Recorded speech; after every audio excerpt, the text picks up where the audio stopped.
Hi, it's Carmen Licopit, and this is What's Your Lion. Today I'm speaking with Carlo Vergara, illustrator, playwright, teacher, and the creator of the iconic queer superheroine Zsazsa Zaturnnah. Carlo talks about the childlike joy of making art, the weight of expectations after sudden success, and the quiet, necessary work of finding your own road when everyone else seems to be speeding down theirs. Carlo talks candidly about late blooming, social anxiety, and what it means to create from innocence again, before the formulas, before the noise, and how he's rebuilding a creative practice that answers to his own signposts. If you've ever compared your pace to someone else's or wondered whether you're still allowed to make things simply because you love them, this episode is for you. Let's dive in.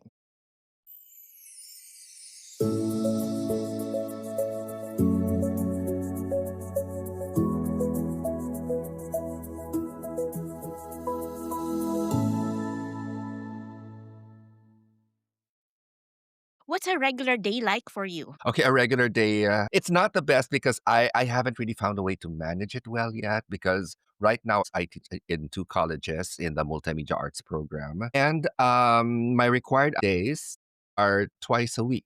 And of course, apart from the hours that you have to spend in school, you still have to devote time to the prep work, the checking, all of that. More free days, which in a way I had wished for. I wished long and hard for a chance to have a part-time job where I have more time so that I could devote that to actually making my projects. But now I'm here. I've been in this space for 7 years and I still have a hard time finding the time to actually do what I want to do.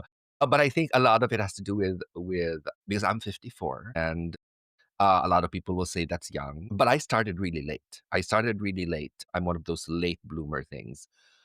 And but things started to really go crazy for as an introvert and as someone who has social anxiety, has some bouts of shyness.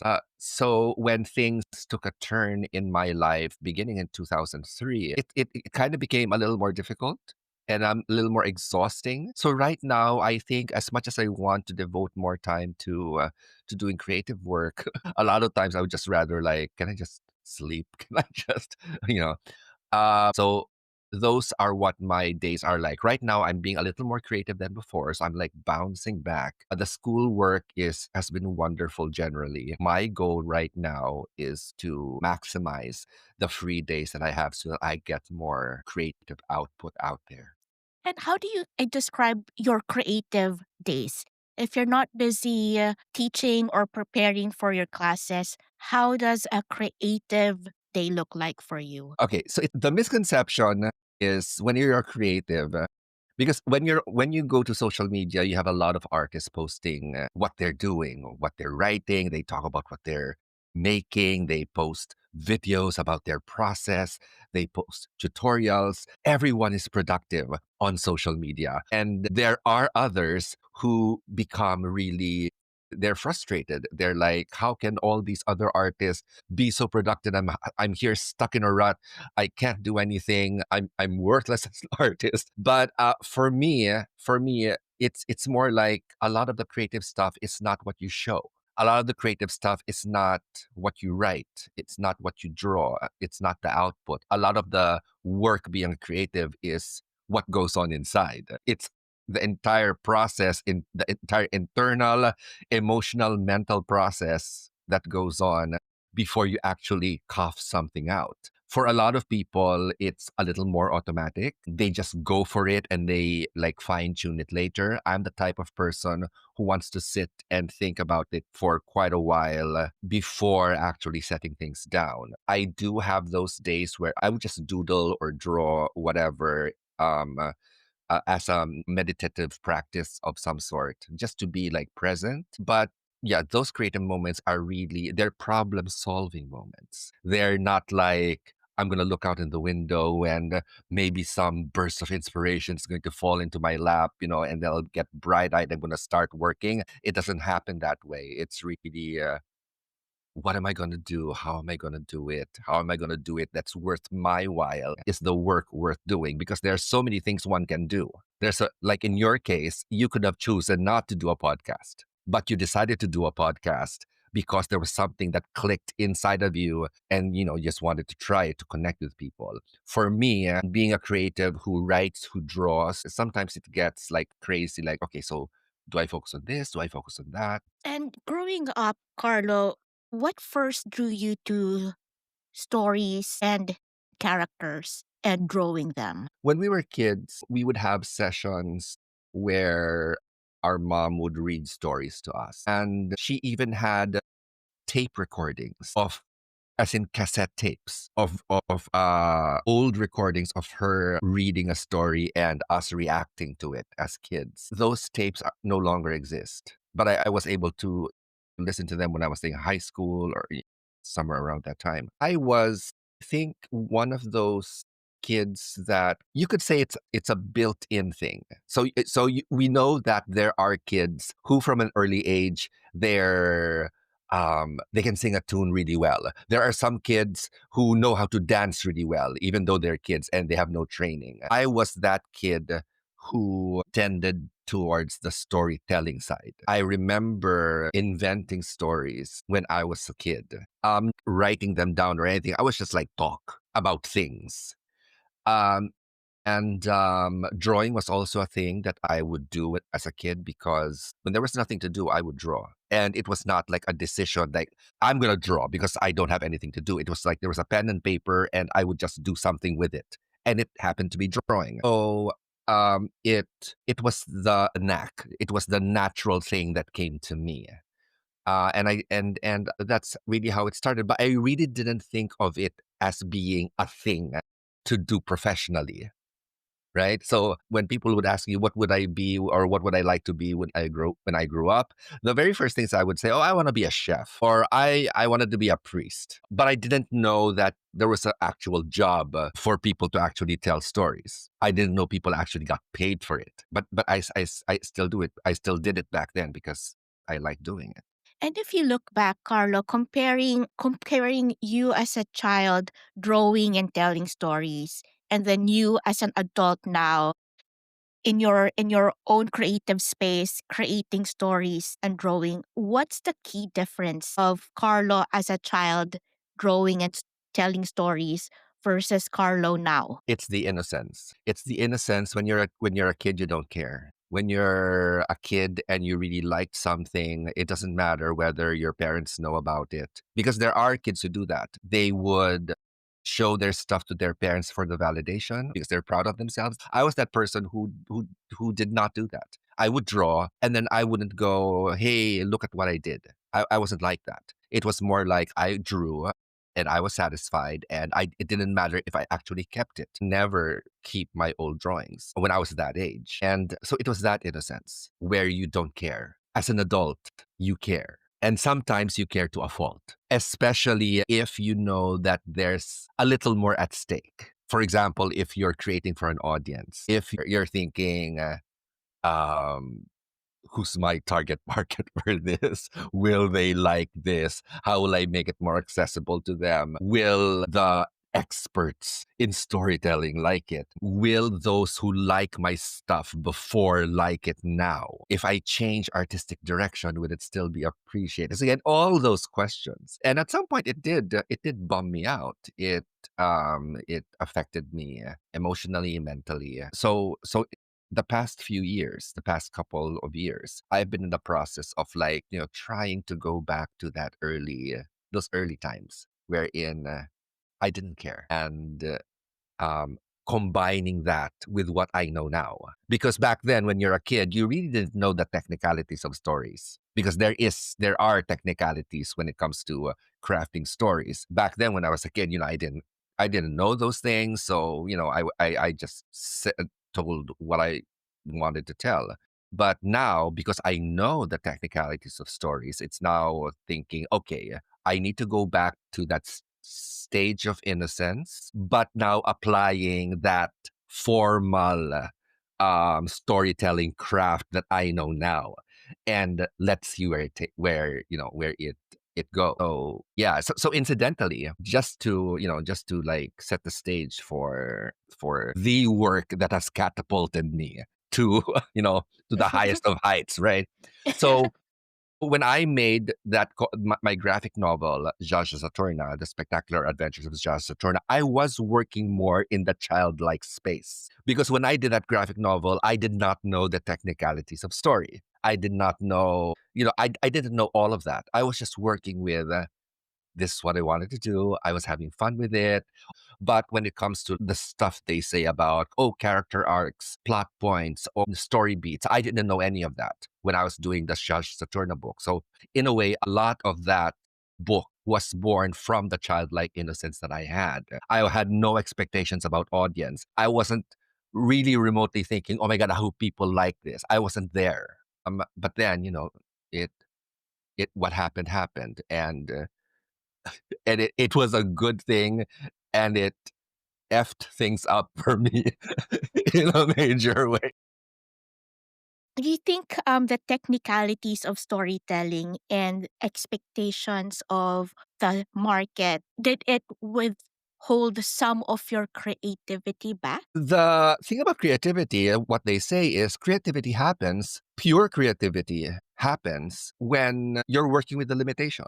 Because creativity, one strong aspect of creativity is the problem solving. If you're given an unlimited amount of resources, um, there's creativity is constrained. It's because you have these limitations, the creativity happens. What am I going to do to surpass those? And when you're able to surpass those limitations and hey, it looks cool, then that's the expression of creativity. So when it comes to let's say editorial decisions, for example, if you want to get your story published by a major publisher, then you have to find out first, what do they make?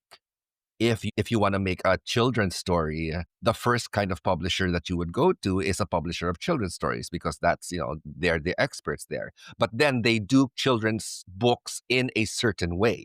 They have their own guidelines on what kind of children's stories they want to make. And therefore, we have to conform to those. And those are the quote unquote limitations that you have to work with. And that's where now the problem solving and the creativity comes in. Not a lot of people like that. They want the freedom to do whatever story that they want. And I'm kind of there. I'm kind of in that space that I just want to do whatever story, because I noticed that my stories are not very, very genre specific and not very audience specific like the commercial publishers. So I really went through that period wherein my output can't really be categorized. And then you have commercial publishers who work with specific genres and specific audiences. So I'm like, where do I fit in? Where can I fit in? And it's the journey of realizing that I really don't need to fit anywhere, because this is what I do.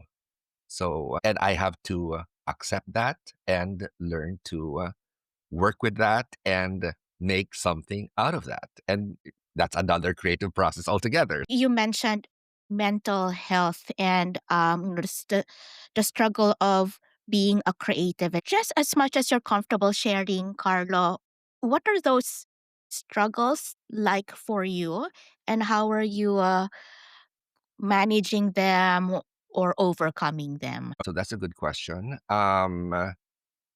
What do I go through? Paralysis. So there's paralysis. There are many moments of feelings of pointlessness, feelings of why should I continue doing this knowing that this is going to happen anyway? And sometimes can get really bad. It's a lot of self-sabotaging, a lot of I'm not worth it, the self-doubt, and it really goes deep. What I do is I really try to reframe everything with why I got into this in the first place.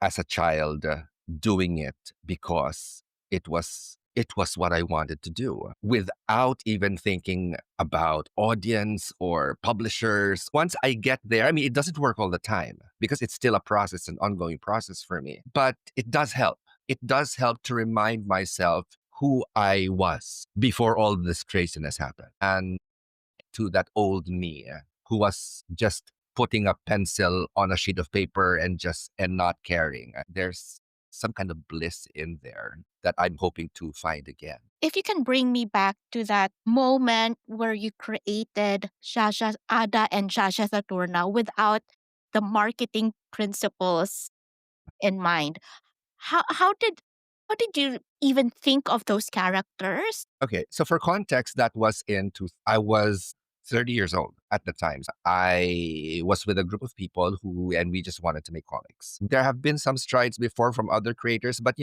none had blown up yet. None had blown up yet. So we were just basically hobbyists then. And I had just self published my first comic book called One Night in Purgatory. So it was a 56-page comic book as a way to test myself out, test if I could actually make a full comic book from beginning to end with the story, script, drawing, publishing, all of that.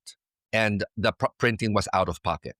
So it was largely an experiment for me, and it was okay. It didn't sell a lot, but it got attention. I sent out press releases to newspapers back then. A couple of them printed the press releases that I sent. I got a review from a newspaper that I didn't expect would actually make a review. So that was cool. And it was that time that I realized that, hey, a story can actually affect people. Because that review basically said that after reading the comic book I made, a writer of the review said it brought them back to the time where they had a similar experience. So it was that poignancy that was there, being able to connect with an audience and resonate. The buzzwords that we have right now. Back then, I realized that back then. But again, it was mostly I thought it was a fluke. So I decided, okay, so let's make a new one. Let's try something a little more ambitious. So I was in the process of writing a new script. I was actually doing another story, which wasn't Zsazsa Zaturnnah. In the middle of writing that script, and like meeting with my comics hobbyist friends back then. And then from out of the blue, and this was literally out of the blue, I had a vision in my head of a person swallowing a large stone. That was the only thing that's what jump started it. It was a thought. It was a thought from nowhere. I wasn't even thinking about superhero, that kind of thing. The story that I was writing back then was a more contemporary story about yuppies in the big city who by night they were aswang hunters. They were monster hunters at night, but in Wow. the daytime they were marketing executives in a small Yeah. agency. So that was where I was going. But then out of all of that, one day while I was talking with my friends in a cafe, I just had that vision of a person holding a large stone with their mouth open and with an attempt to swallow it. It was totally incongruent with what I was doing.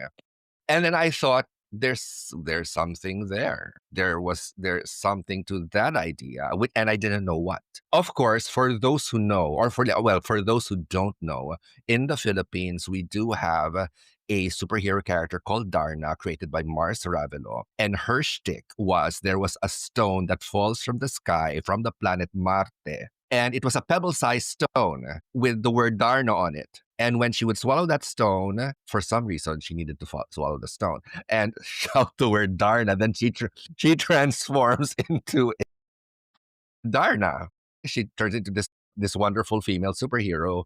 When her ordinary life, she was just a lass from a barrio. And so my superhero, Zsazsa Zaturnnah, is LGBT from a small town, but he is essentially a homosexual beautician who runs a small beauty parlor. And there is a space rock that falls from the sky, but it's larger than your fist. It's not a pebble. It's larger than your fist. And it's got Zaturnnah written all over it. And it was the best friend who says, hey, you have to swallow that stone because, as you know, when you have a rock that falls from the heavens, you have to swallow it and you'll get superpowers. So that's where it started.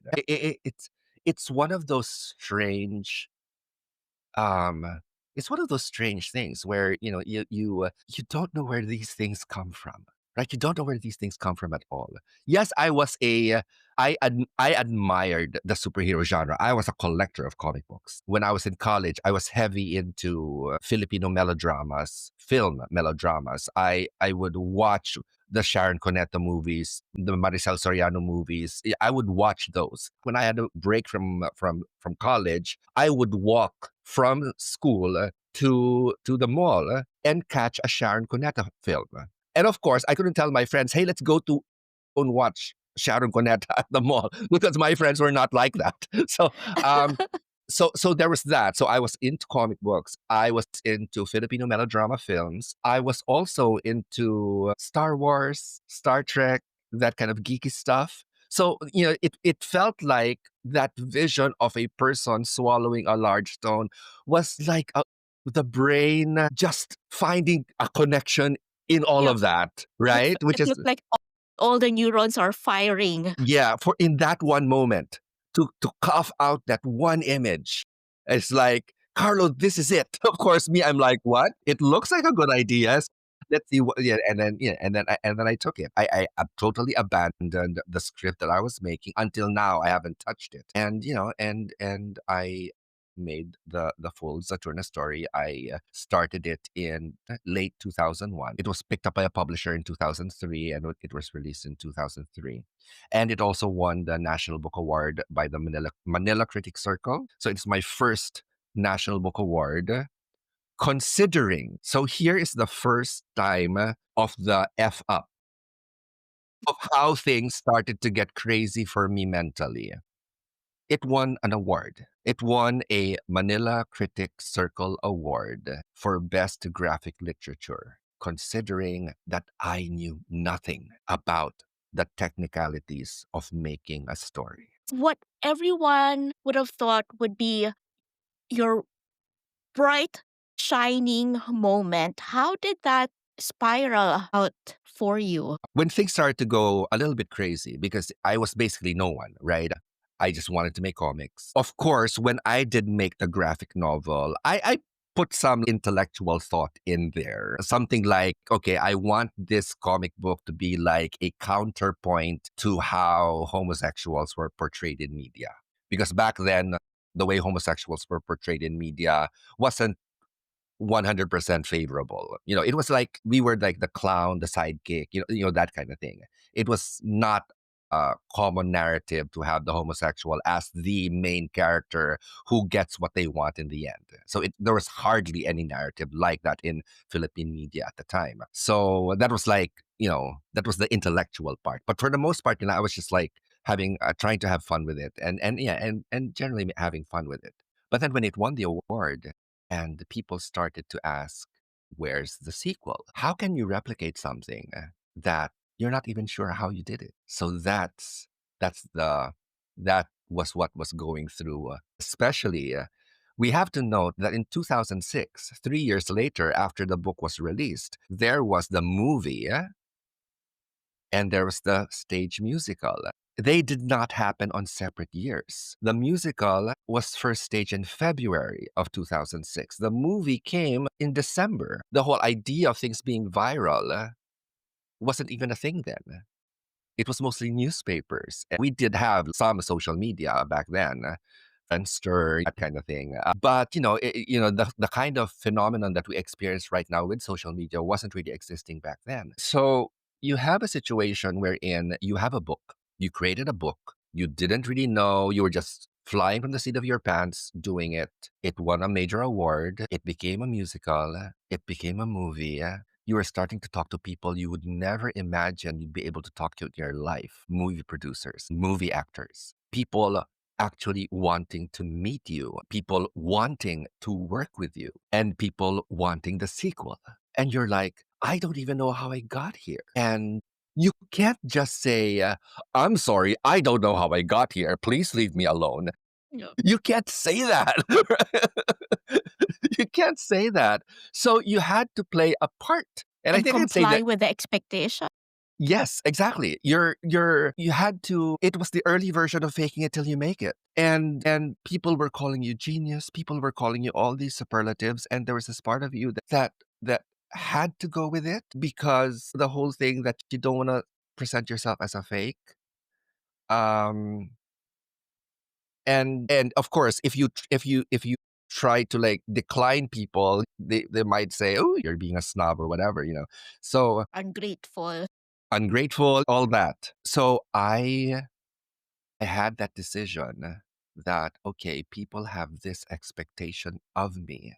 I need to find a way to be that. So I spent a number of years learning the technicalities of story. I needed to know what this whole thing was about. Because if I were to make new stuff, I couldn't just rely on some sudden image that pops in my head. I need to be able to make this when I need to. So I went through that process of watching the videos, buying the book, Teaching yourself. teaching myself. Right now, in hindsight, I should have maybe taken a master's degree in creative writing, but back then it didn't really occur to me. I had a few friends who were in the industry, and I would get notes from them, and it went well. I had to go through that process of learning because people were looking for a sequel. I needed to find the formula, so that was like chapter 2 of this entire journey. Yeah, so Are you I'll still bring it in back to you. chapter 2, Carlo? Or No, no, I'm like I'm like way beyond chapter 2. I mean, I've had the highs and lows after that. So yeah, so maybe after chapter 2, I had my chapter 3, chapter 3 and chapter 4, and then chapter 5 is right now. chapter 5 now?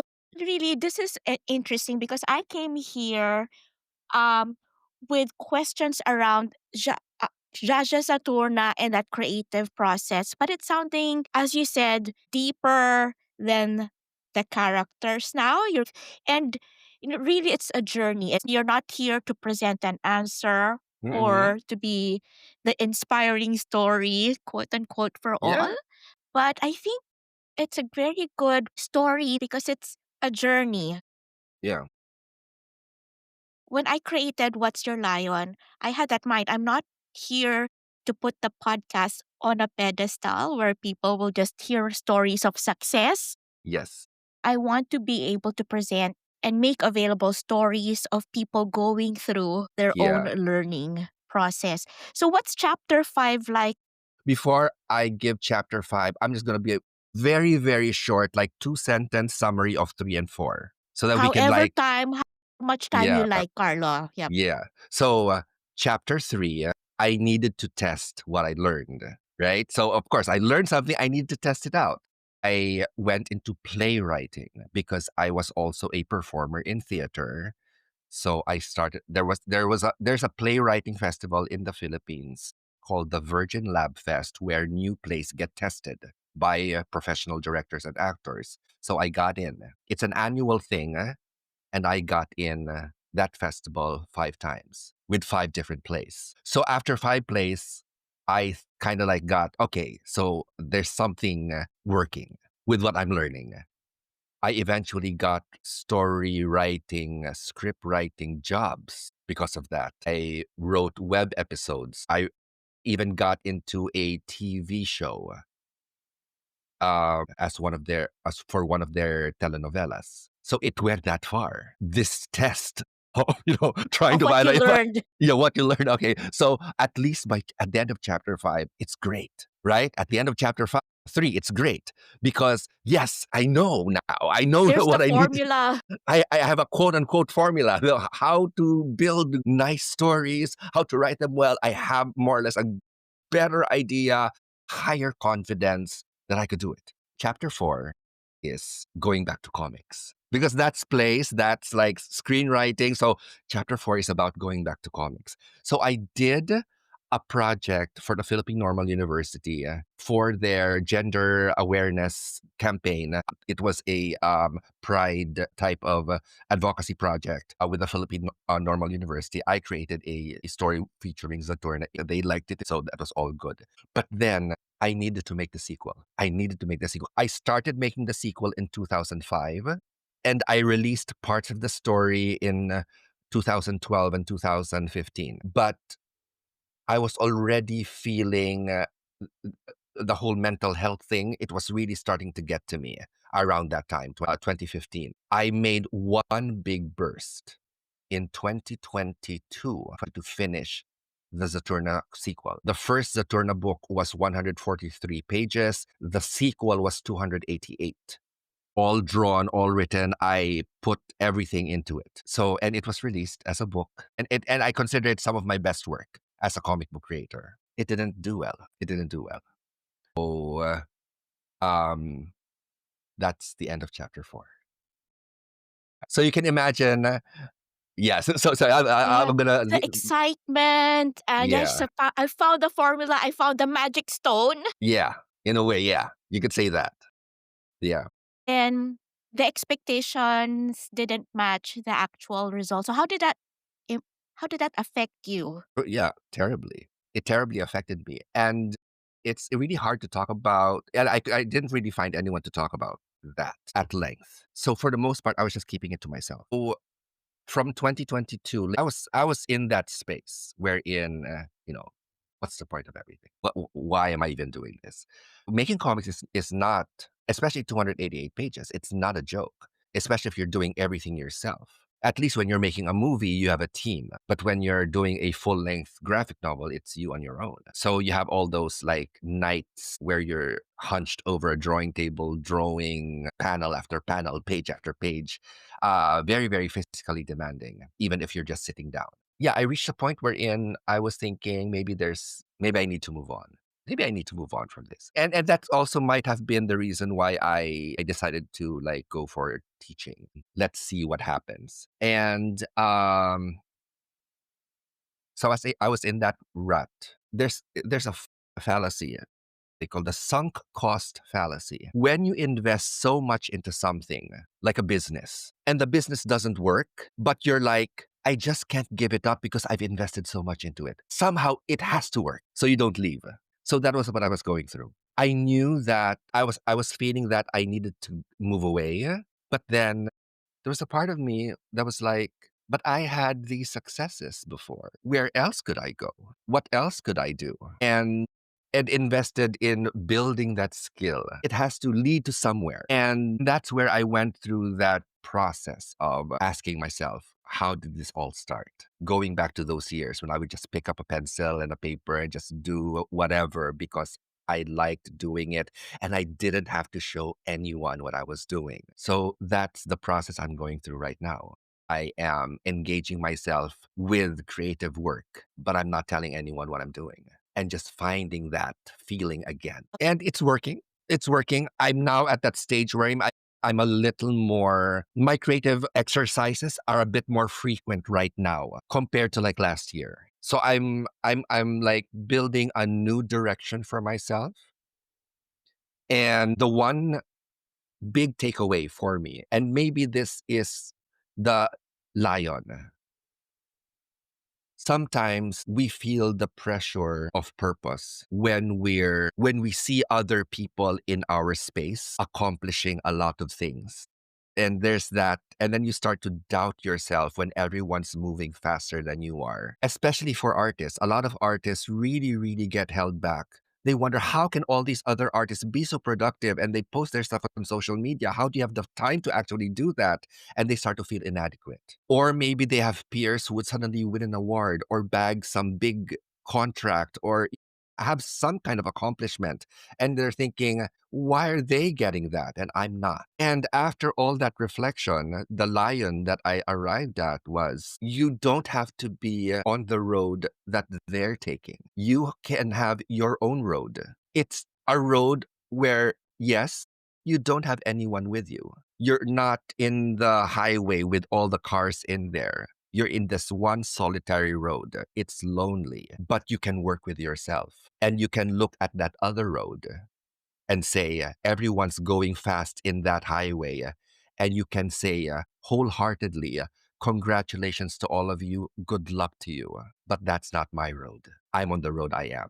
And I can move as fast or as slow as I need to. Do you know where that road is going to, Carlo? Or are you building the road while you're riding it? I actually have a plan. I have a plan. I part of the whole process that I went through in the past couple of years is okay, what's the roadmap for me? Because if I'm going to be on my own road, at least I need some signposts. So I've built the signposts, and at least I know, okay, I have something to monitor. But at least it's the signpost that I set up for myself. It's not the signpost that's in the other road, where other people are chasing. So at least if I succeed or if I fail, it's still based on the signpost that I set up for myself. And so I take now responsibility for the road that I'm taking. It's a process that I'm still like working on. I mean, like, it's not like I'm in full confidence over this, but it's something. It's a big improvement compared to where I was last year. I only came to the LAYON, the whole other road, my road thing, earlier this year. It's so recent. So I'm starting out. And that's why I've become a little more productive, a little more intentional, and a little more going back to that time of innocence when this is just something that I enjoyed. It's just you and your art. Yeah. And no one has to see it yet. I won't be a hypocrite here. I won't be a hypocrite and say, "Oh, this is all for art and I'm not expecting to earn Mm. anything from this." Eventually I will. Yep. You want Eventually, to earn. yeah, Yep. eventually I want to, because because we do need to put food on the table. But as long as I'm not distracting myself with that other road. So what I'm doing right now, I have my artistic plan and then eventually my business plan. That's where things are going. Um, and I'm learning new things along the way. I'm reading up stuff, and but right now I'm still focused on the art because that need that art before the business can actually happen. I think one of the difficulties, just to add, when you compare your work with others, do I actually put myself in the same spaces, or are there spaces that I can make on my own terms, so that I avoid that? And so one of the exercises that I go through in this journey of trying to fix myself, so to speak, is when I see people growing and advancing and accomplishing things and posting them on social media, the very first question that I ask myself is that the space where I want to be? Or is that the road where I'm on? It's deciding, no, that's not the road I'm on. And because that's not the road I'm on, I have no right to compare myself to it. Yep. Yep. And then I can be happy for that person because, they're doing their thing, and, I'm just here in my own space.